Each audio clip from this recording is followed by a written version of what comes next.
है। ऐसे में गरीबी रेखा से नीचे जीवन यापन करने वालों की आमदनी में वृद्धि के स्तर का आकलन संभव नहीं होगा और सरकार को कभी भी अपने गरीबी उन्मूलन कार्यक्रमों के वास्तविक असर का पता नहीं चलेगा। यहाँ आमदनी के एक महत्वपूर्ण पहलू को समझना जरूरी है। किसी भी व्यक्ति विशेष की आमदनी तीन प्रारूप की हो सकती है। पहला प्रारूप नाम मात्र आय का है, जिसमें आपको प्रतिदिन या प्रति माह के हिसाब से मजदूरी मिल जाती है। दूसरा प्रारूप है वास्तविक आमदनी का है। इसमें आपकी नाम मात्र आय में से मौजूदा दिन की महंगाई दर को घटाकर उसे प्रतिशत रूप में व्यक्त करना होगा। इससे आपको वास्तविक आमदनी का पता चलता है। अंतिम प्रारूप व योग्य आय का है। यह आय कमाने वाला खर्च कर सकता है। यह आप वास्तविक आमदनी में से टैक्स घटाकर प्राप्त करते हैं। अभ्यास में होता है यह कि नाम मात्र की आय में 5% की बढ़ोतरी हुई है। अगर महंगाई की दर 10% हो तो यह 15% दिखाई देगी। भारत के उलट दुनिया के कई विकसित देशों में महंगाई की दर कई सालों से 2% के आसपास ही है और यही वजह है कि उनके स्तर और वर्तमान मूल्य की स्थिति में आमदनी के बीच कोई बड़ा अंतर नहीं होगा। यही वजह है कि विकसित देश वर्तमान मूल्य के आधार पर राष्ट्रीय आय का आकलन करते हैं, जो कहीं ज़्यादा भरोसेमंद आंकड़े होते हैं। कर और राष्ट्रीय आय इसमें आएगा। राष्ट्रीय आय को आकलित करने के दौरान सरकार द्वारा एकत्रित प्रत्यक्ष और अप्रत्यक्ष करों को भी शामिल किया जाता है। भारत के संदर्भ में प्रत्यक्ष कर के दायरे में व्यक्तिगत आयकर और कॉरपोरेट आयकर इत्यादि आते हैं। इस कर को शामिल करते हुए राष्ट्रीय आय के आकलन में इसका कोई फर्क नहीं पड़ता। यह फैक्टर कॉस्ट पर आधारित है या फिर मार्केट कॉस्ट पर, क्योंकि दोनों मूल्यों पर प्रत्यक्ष कर समान होता है।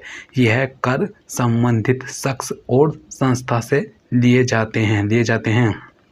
लेकिन दूसरी ओर अप्रत्यक्ष कर, उत्पाद कर, मूल्य वर्धित कर, बिक्री कर इत्यादि के दौरान तब ख्याल रखने की जरूरत है जब राष्ट्रीय आय में शामिल करने के वक्त इसका आकलन फैक्टर कॉस्ट पर हुआ हो। अगर राष्ट्रीय आय का आकलन फैक्टर कॉस्ट पर हो तो कुल में से अप्रत्यक्ष कर को घटाने की जरूरत है। ऐसा क्यों है? ऐसा इसलिए है कि यह कर दो बार शामिल हो चुका है। एक तो आम लोग और समूह द्वारा अपनी व्यय करने वाली रकम से कुछ खरीदते हैं तब, और दूसरी बार सरकार की अपनी आय रसीद के जरिए अप्रत्यक्ष कर का स्रोत हमेशा व्यय करने वाली आय ही होता है। अगर राष्ट्रीय आय का आकलन फैक्टर कॉस्ट पर हुआ हो तो हम इस फॉर्मूले का इस्तेमाल करते हैं।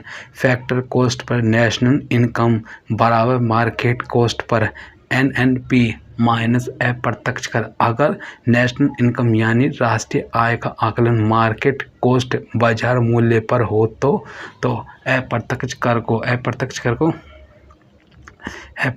कर को घटाने की कोई ज़रूरत नहीं है। ऐसी स्थिति में सरकार अपनी राष्ट्रीय आय में अप्रत्यक्ष कर से होने वाली आमदनी को शामिल नहीं करती है।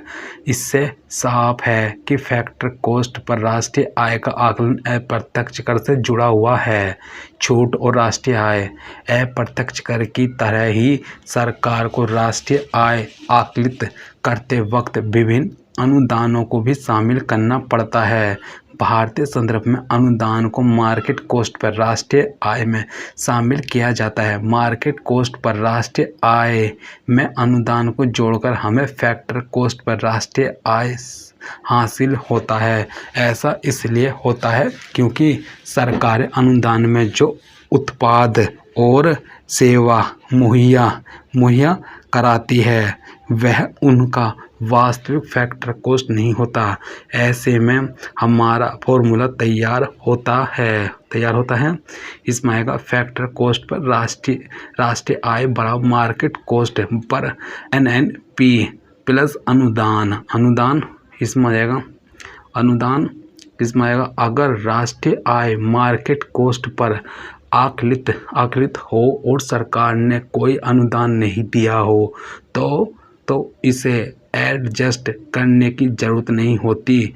हालांकि दुनिया की कोई भी अर्थव्यवस्था ऐसी नहीं है जो किसी न किसी रूप में अपने यहाँ अनुदान नहीं देती हो। अब अप्रत्यक्ष कर और अनुदान को एक साथ रखने पर भारत की राष्ट्रीय आय को आकलित करने का फार्मूला है। भारत में यह आकलन फैक्टर कॉस्ट में होता है। फैक्टर कॉस्ट पर राष्ट्रीय आय बराबर मार्केट कॉस्ट पर NNP माइनस अप्रत्यक्ष कर प्लस अनुदान। राष्ट्रीय आय लेखा के आधार वर्ष एवं विधि में संशोधन इसमें आएगा। केंद्रीय सांख्यिकी कार्यालय CMO ने जनवरी 2015 में राष्ट्रीय लेखा के नए एवं संशोधित आंकड़े जारी किए गए हैं जिनमें 2 परिवर्तन किए गए हैं। फर्स्ट है इसके अंतर्गत आधार वर्ष 2004-05 को संशोधित करके 2011-12 कर दिया गया है। यह राष्ट्रीय सांख्यिकी आयोग NSC के अनुशंसा के आधार पर किया गया है जिसमें प्रत्येक 5 वर्ष पर सभी आर्थिक घटकों के आधार वर्ष को संशोधन करने की सलाह दी गई थी। राष्ट्रीय लेखा के गणना की कार्यप्रणाली में संशोधन कर अंतर्राष्ट्रीय मापदंड के अनुरूप राष्ट्रीय लेखा 2008 के उपाय की पूर्ति की गई है। चालू आधार वर्ष का संशोधन जनवरी 2010 में किए गए संशोधन के बाद का है। आधार वर्ष में हुए संशोधन में शामिल किए गए प्रमुख फेर बदल निम्नलिखित हैं। फर्स्ट, वर्तमान में विकास को स्थिर बाजार मूल्यों पर यह से घ ओ द्वारा मापा जाएगा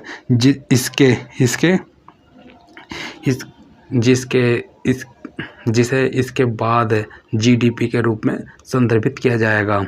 जैसा कि अंतर्राष्ट्रीय स्तर पर प्रचलन है इससे पूर्व विकास को स्थिर मूल्यों पर कारक लागत पर GDP में वृद्धि दर की दृष्टि से मापा जाता था। जोड़े गए सकल मूल्य का क्षेत्रवार अनुमान अब कारक लागत के स्थान पर मूल कीमतों पर किया जाएगा।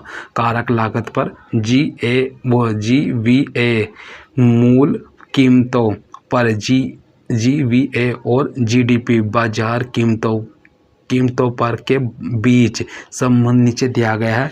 मूल कीमतों पर GVA बराबर CE प्लस OS या MI प्लस CFC प्लस उत्पादन कर रहित उत्पादन इमदाद। कारक लागत पर GVA बराबर मूल कीमतों पर GVA माइनस उत्पादन कर रहित उत्पादन सब्सिडी। GDP बराबर सिग्मा मूल कीमतों पर GVA प्लस उत्पाद कर माइनस उत्पाद सब्सिडी।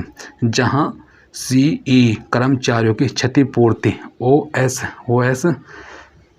OS परिचालन अधिशेष, MI मिश्रित आय और CFC HL पूंजी का उपभोग है। उत्पादन करों या उत्पादन सब्सिडी का भुगतान या इनकी प्राप्ति उत्पादन से संबंधित होती है और ये वास्तविक उत्पादन के परिमाण पर आश्रित है।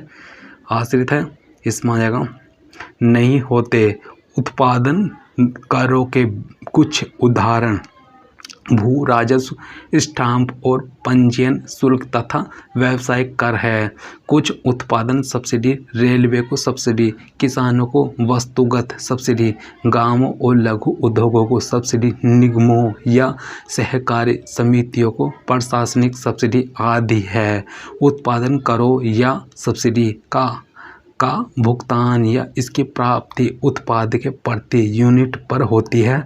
उत्पाद करों के कुछ उदाहरण उत्पाद कर, बिक्री कर, सेवा कर और आयात निर्यात शुल्क है। उत्पाद सब्सिडी में खाद्यान्न, पेट्रोलियम और उर्वरक सब्सिडी, किसानों के परिवारों आदि को बैंकों के जरिए प्रदत्त ब्याज इमदाद, परिवारों का बीमा कराने के लिए कम दरों पर प्रदत्त सब्सिडी शामिल है। कॉरपोरेट कार्य मंत्रालय की ई-अभिशासन पहल MCA 21 के अंतर्गत उसमें यथा दर्ज कंपनियों के वार्षिक लेखाओं के समावेशन से विनिर्माण सेवा दोनों ही कॉरपोरेट क्षेत्र की व्यापक कवरेज, विनिर्माण कंपनियों के MCA 21 डाटाबेस के उपभोग से इन कंपनियों द्वारा विनिर्माण से भिन्न किए गए कार्यों का हिसाब किताब